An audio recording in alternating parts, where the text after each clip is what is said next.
नमस्कार, स्वागत आहे सर्वांचं आपल्या यूट्यूब चॅनलवरती। महाराष्ट्रातील संजय गांधी निराधार अनुदान योजनेतील सर्व लाभार्थ्यांसाठी विधवा महिला भगिनी, वृद्धापकाळ योजनेचे लाभार्थी, दिव्यांग लाभार्थी सोबतच श्रावणबाळ योजनेचे लाभार्थी या सर्वांसाठी अतिशय मोठी अपडेट। थेट विधानसभेमधून अपडेट।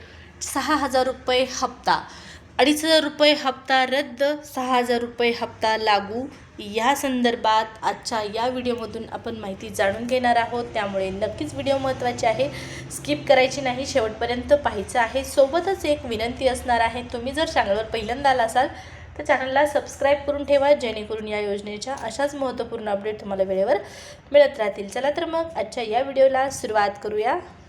तर या ठिकाणी पहा, सर्व लाभार्थ्यांना महत्त्वाची माहिती आहे। आजपासून 22 जून 2026 पासून महाराष्ट्राच्या विधानसभेचं हिवाळी अधिवेशन सुरू होत आहे आणि या अधिवेशनामध्ये पहिल्याच दिवशी संजय गांधी निराधार अनुदान योजनेच्या लाभार्थ्यांसाठी 6,000 रुपये हप्ता लागू या संदर्भात आपण माहिती पाहणार आहोत। जसं की आपल्याला माहीत आहे, 22 जून म्हणजे आजपासून अधिवेशन सुरू होत आहे आणि हे अधिवेशन 10 जुलैपर्यंत असणार आहे। या कालावधीमध्ये आता पहा, संजय गांधी निराधार अनुदान योजनेच्या सर्व लाभार्थ्यांसाठी हे जे अधिवेशन असणार आहे ते खूप महत्त्वाचं असणार आहे।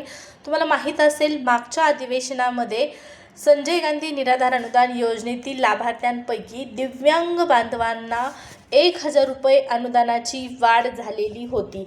1,500 ऐवजी त्यांना 2,500 रुपये अनुदान जे मिळत आहे मागच्या महिन्यापासून, म्हणजे मागच्या एक 5-6 महिन्यापर्यंत जे अनुदान तुम्हाला मिळालेलं आहे ते अनुदान कधी वाढलेलं आहे तर मागच्या अधिवेशनामध्ये याची घोषणा झालेली होती आणि सप्टेंबर महिन्यापासून ते अनुदान तुम्हाला मिळत आहे। सप्टेंबर पासून ते लागू करण्यात आलेलं होतं। आता इथपर्यंत तुम्हाला माहीत आहे, परंतु एक महत्त्वाचा मुद्दा म्हणजे पहा, तुमची जी मागणी आहे 6,000 रुपये हप्ता, मग त्यामध्ये विधवा महिला भगिनी असतील, वृद्धापकाळ योजनेचे लाभार्थी असतील, श्रावणबाळ योजनेचे लाभार्थी असतील आणि म्हणजे दिव्यांग बांधव असतील, या सर्वांनाच हे अनुदान लागू झालं पाहिजे। बऱ्याच दिवसांपासून सगळ्या लाभार्थी यासाठी प्रयत्नशील आहेत किंवा ही मागणी वारंवार मांडत आहेत, मात्र सरकारकडून या संदर्भात कोणतीच सकारात्मक भूमिका आपल्याला पाहण्यास मिळालेली नव्हती आणि म्हणूनच हे अधिवेशन तुमच्यासाठी खूप महत्त्वाचं आहे। ज्या पद्धतीने मागच्या अधिवेशनामध्ये 1,000 रुपयेची वाढ झालेली होती दिव्यांग बांधवांसाठीच, आता या अधिवेशनामध्ये तुम्हाला या योजनेमध्ये आणखीन अनुदान वाढ व्हावी असं वाटत असेल तर नक्कीच तुमची जी मागणी आहे ती सरकारपर्यंत पोहोचविण्याचं काम कोण करत आहे आणि ती मागणी पोहोचविण्याचं काम करत आहेत आपले प्रहार संघटनेचे प्रमुख आपले बच्चूभाऊ कडू। या अगोदरसुद्धा बच्चूभाऊ कडू यांनी आंदोलनामध्ये किंवा इतर ठिकाणी सुद्धा या मागण्या वारंवार ठेवलेल्या आहेत आणि जे अनुदान तुमचं मागच्या अधिवेशनामध्ये वाढलेलं होतं दिव्यांग बांधवांचं, त्या अनुदानासाठी पाठपुरावा करणारं एकमेव व्यक्तिमत्व म्हणजेच आपले बच्चूभाऊ कडू। हे नेहमीच प्रयत्नशील आहेत या सर्वांच्या मागण्यांसाठी, सर्वांसाठी लढण्यासाठी पहा। आणि आता पुन्हा एकदा ते विधानसभेमध्ये दाखल झालेले आहेत। आजपासून जे अधिवेशन सुरू होत आहे, या अधिवेशनामध्ये जी मागणी आहे ती थेट सरकारपुढे किंवा मांडण्यात यावी अशा पद्धतीने बच्चूभाऊ नक्कीच प्रयत्न करतील।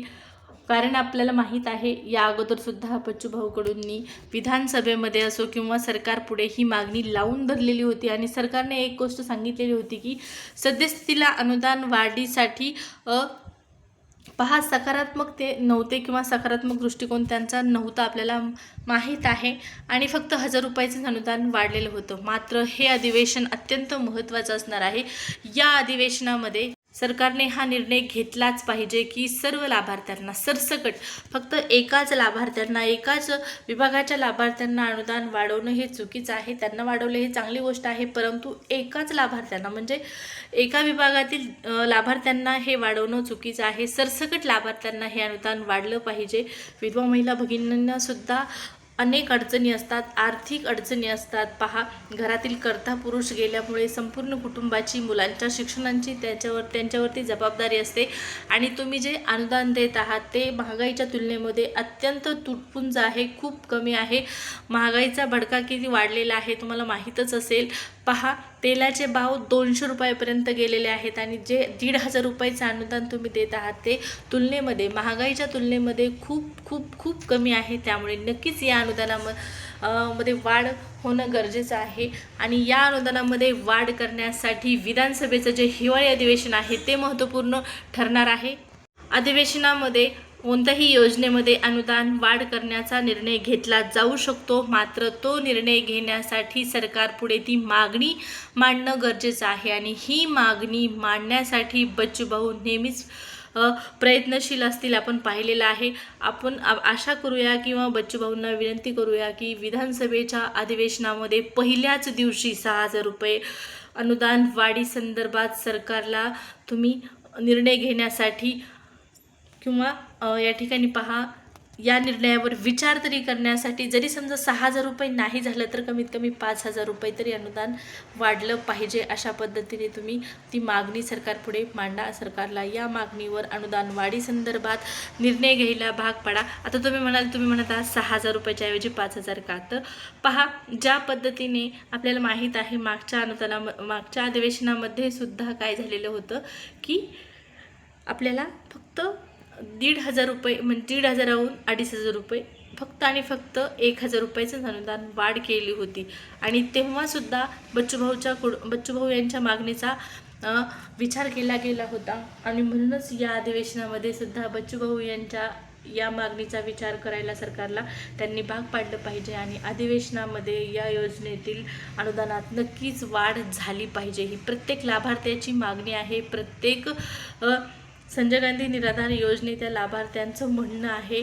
सरकारपुढे ही मागणी बच्चूभाऊ यांनी मांडली पाहिजे आणि सरकारला यावर निर्णय घेण्यासाठी सुद्धा भाग पाडलं पाहिजे. अशा पद्धतीचं आता आपण बऱ्याच ठिकाणी पाहिलेलं आहे की अधिवेशनामध्ये पहिल्याच दिवशी 6,000 रुपये निर्णय लागू, तर असं होणार नाही. आज अधिवेशन सुरू झालं आहे म्हणजेच आजच यावरती निर्णय घेतला जाणार नाही.